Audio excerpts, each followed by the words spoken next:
Integrating shadow work into your daily routine is a powerful way and a transformative process to uncover any hidden aspects, any limiting aspects of yourself, and start healing and releasing them to really set yourself free, to become your more empowered self.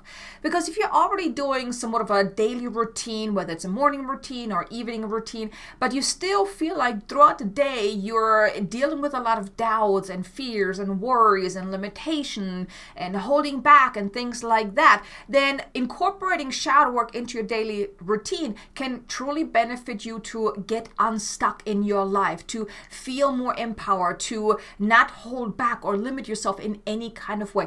And in this video, I want to share with you how you can start integrating shadow work into your daily practice. I want to share with you a morning routine, an evening routine, and also what you can do throughout the day if certain limiting aspects do show up and try to derail you. And making shadow work a consistent process that you really engage with can absolutely transform yourself and your life. So let's dive right into why you should integrate shadow work into your daily routine.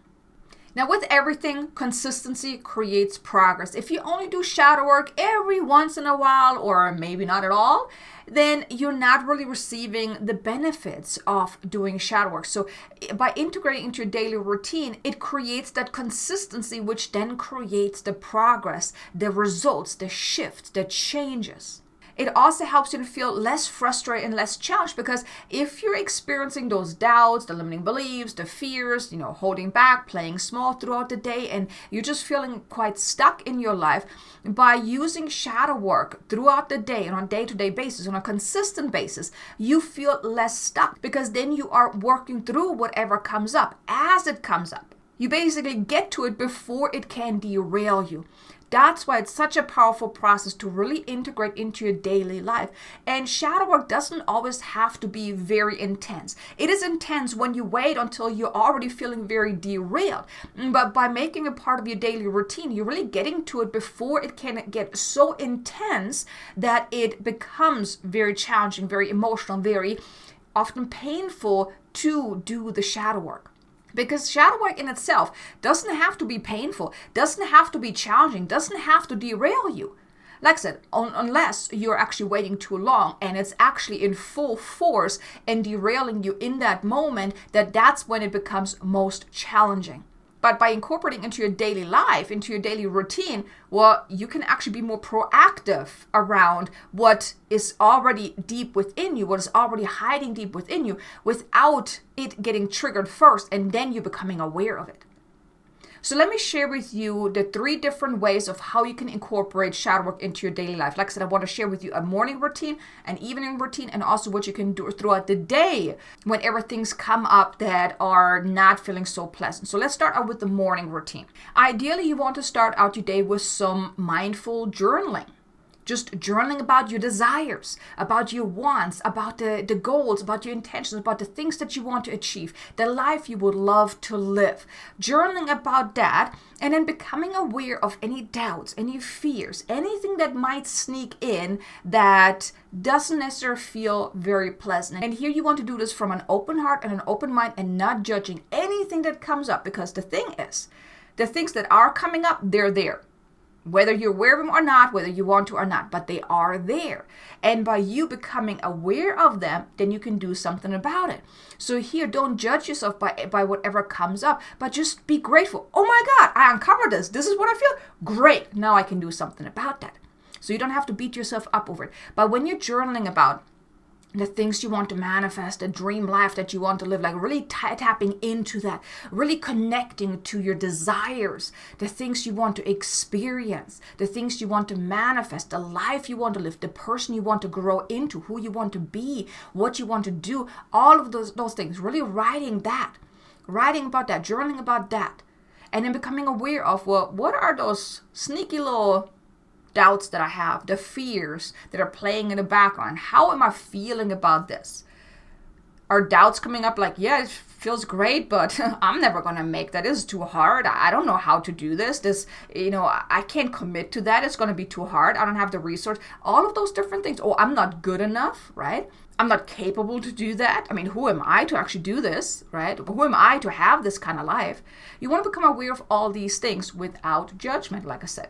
And then as you're becoming aware of all of those emotions, then what you actually want to do is you want to lean into these unpleasant feelings. And yes, you probably say, why would I want to do that? Right? They're unpleasant. Stick with me here. When it comes to shadow work, like I said, those feelings are there, whether you want to or not. And by you becoming aware of them, you can't just push them aside like, oh, I don't want to feel that way. I'm not even going to allow myself to feel it. I'm not available to that. The thing is, yes, that is like wishful thinking, but that is not actually helping you resolve what's already there. So by you leaning into it, not from the victim point of view and in diving into the story, no, none of that, but really just feeling the emotion with the intention of releasing the tension, releasing the intensity of what you're feeling, releasing the pain, the agony, the discomfort, the fear, that whatever it is. So think of it like that. I always get the image of a pressure cooker, right? When the pressure cooker is about to blow, the steam needs to be released, right? So it's the same thing. So you want to tune into to the discomfort, really feel it, touch it, dive into it, right? Because then, after a little while, when you really allowed yourself to feel it without connecting to the story, without getting too emotional about that, but really just connecting to the feeling, then the gift will reveal itself. Because each shadow, each limitation, there is a gift, there's a message, there's a lesson that is within it, right? So by you really leaning into it, giving it the time, the space, the acknowledgement that, yes, I see you, I hear you, okay, what message do you have for me? I acknowledge that you're here. I give you room to be felt. But then share with me, what is the message? What is the lesson? What is the gift within that feeling? When you do that, and this doesn't have to take very long. This can happen quite quickly, or yes, it can also take a little longer depending on how intense it is. But when you're leaning into the discomfort and you're then uncovering the gift, you can take the gift with you, but you're releasing the discomfort. Now, okay, now that I got the gift, now I'm going to release the discomfort. Now I'll let that go because you have given it the attention, the acknowledgement that it's there. You didn't push it aside, but you acknowledged it. It's like, okay, now I choose to let you go. But you're taking the gift with you. And then you're integrating the gift. When you've done that, then you can go back to writing in a more empowered way. Okay, now this is the gift that I uncovered from that. Now, how can I include this gift? How can I incorporate this gift into me moving forward and writing in an empowered way? You know, really talking yourself up, really stepping into that empowered version of you. By you doing that on a day-to-day basis, you're also actually then removing the resistance of you actually having what you want. And then it comes about with more ease. So that's the morning routine. Now let's talk about the evening routine. Now you can do either or, you can do both. I mean, ideally, if you do both, then you have the biggest experience, the biggest shift that you can create from that. But you can just do one or the other, whichever way you would like to go about this. But for the evening routine is you basically start journaling about your day, about the experience. You just kind of dump everything down of how challenging the day was, the things that you experienced, just brain dump everything, put it on paper with the intention that you're just releasing it. Because if you're holding on to the stresses of the day, the overwhelm, the frustration, the things that happen, it stays within you. It stays within your energetic field. It stays within your being. And it can just kind of affect you then moving forward because then you keep thinking about it. It just kind of festers and it can cause other problems as well. So by you doing this evening routine, by just dumping everything on paper with the intention of releasing the frustration, the tension, the pain, the agony, the discomfort, whatever you experienced, you just let it go. You're releasing it out of your being. You're releasing it out of your energy field, out of your consciousness, out of your feelings, out of your emotions, right? You're releasing it. You're letting it go before it can fester and create more problems down the road. And then when you're done with that, when you feel like, okay, now I just dumped it all out. So instead of, you going to your loved ones and just kind of bitching and complaining about your day, do it on paper. Then for one, you don't have to drag them down, and it's also actually more constructive because when you talk to your loved ones, have you ever done that? You talk to your loved ones about your day and they're like, yes, I completely understand, this is not right and you shouldn't be doing that and yada yada yada. And they're kind of, they're just kind of increasing your discomfort, your stress level, rather than decreasing it. Well, if you don't do it in writing, you can avoid that, because then you don't also get them, upset or, have them feeling discomfort. So by you doing it in writing, it's just you. This is like a sacred process for you, where you're just releasing it without any outside input, right? But you're just releasing it. You're just writing it down with the intention of just releasing that tension.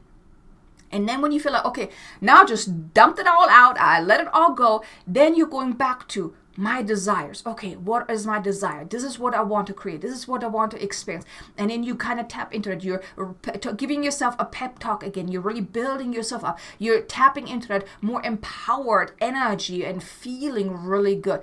And here too, if anything negative comes up, do what I shared with you about the morning routine, leaning into the discomfort with the intention of releasing and letting go, right? But you really want to build yourself up again. You don't want to just dump it all down and then you're still feeling quite blah. You want to build yourself up again by reconnecting to your desires, by reconnecting to that beautiful future that you really want to align yourself to. Step into that more empowered version of you that already experienced that beautiful life, that is empowered, that has the experience that you would like to have. Really step into that. So that's the evening routine. That also helps you kind of, sleep better as well when you're connecting to your desires once again in the evening. You can even write about your new reality of, what it's going to be like, how you're going to feel when you have what you want, things like that. That's then what really connects you with that future reality. You're feeling it, you're embodying it, you're really embodying the essence of it as you're writing about it. So that's not for the evening routine. Now, during the day, this is more so on the spot kind of shifting, healing, clearing, because, during the day you may not have time to bring out your journal and write everything down. So here what you can do is when you're noticing that you're feeling not okay, that something maybe triggered you, that something made you feel uncomfortable, that you maybe feel squeezed or anything where you feel not okay. The whole feeling of not feeling okay is often a sign that something is going on, right? So by you becoming aware whenever you're feeling not okay, you maybe then want to take a step back and like, okay, tuning in, what am I feeling here? What's going on? What triggered me here? Did someone say something? What was the experience? What triggered me just now? Why am I feeling not okay? And then when you have that, then dive a little deeper. What did that bring up within me? How did it trigger me? How am I feeling about this? Right? You can do a little more investigation to get to the core of what you're feeling. Then if you have the time, if you're able to do that, if you're on your own, if you're alone, if you're undisturbed, then what you can do is you want to tune into the discomfort. Really allow yourself to feel it. Just like with the morning routine. You're giving yourself the space, the time to feel the discomfort with the intention of releasing it. Now here, sometimes if you're really feeling extremely triggered, you may want to wait a little bit, because if you're trying to tune into it in the moment when you're feeling triggered, this can cause you to slip into victimhood, where you then like, oh, this is so mean and why did that happen? And this is then not serving you, okay? That's only then going to increase the discomfort. So here, if you're able to disconnect from the story, from the emotional charge of what happened, why it happened, and all that story stuff, right? If you can disconnect from it and really just tune into the feeling of it, of how does it make you feel, detached from the story, then you can do it in the moment. So for the smaller things, you may be able to do that, but you want to tune in, feel the feeling, feel the emotion to get to the gift, to get to the message, to get to the lesson. Because if you're feeling triggered during the day, well, there's a lesson there. There's a gift there, right? So by you tuning into that from a detached point of view, like detaching emotionally, right? Detaching from the story, just taking a step back, like, okay, let me take a look at this. How am I feeling about this? What am I feeling? Okay, let me feel into this. Let me lean into this. Okay, I'm feeling it. Doesn't feel good. Okay, but I'm still feeling it without tapping into the story. And like, okay, now I've felt it enough. There's the gift. There's the message. There's the lesson. Then you then coming back out. Okay, now I've gotten the message, the lesson, and the gift. Now what can I do with this? And then you can move forward more empowered, because then you're integrating the gift and you're letting go of the discomfort. So that's what you can do during the day when something happens. But like I said, if it's something very intense and you are unable to disconnect from an emotional point of view, you're not able to disconnect from the story, then don't do this process, because it's only going to increase the discomfort and is actually going to be a dysfunctional kind of process rather than actually serving you, right? But if you're able to really disconnect from the story, disconnect from the emotional connection, and then do it like really detached, but really open to uncovering the gift and lesson and the message and really feeling it, then you can do that. But this is how you can incorporate shadow work into your daily life, into your daily practice. Now, ideally, you want to maybe do the morning and the evening, and maybe even during the day, but go with whatever you feel called to do. But maybe try each one of those practices that I just shared with you to see how does that change your daily flow. How much more empowered do you maybe feel at the end of the day if you do this practice? So I really hope you enjoyed this video, that you've gotten a lot of value out of this. Now definitely be sure to check out these two videos. One is about how to use journaling for effective shadow work, and another video about shadow work and inner child healing. What is the difference? So you can get more information about that. So thank you so much for watching. I look forward to seeing you in the next video. Until then, make an amazingly abundant and joyful day. Namaste.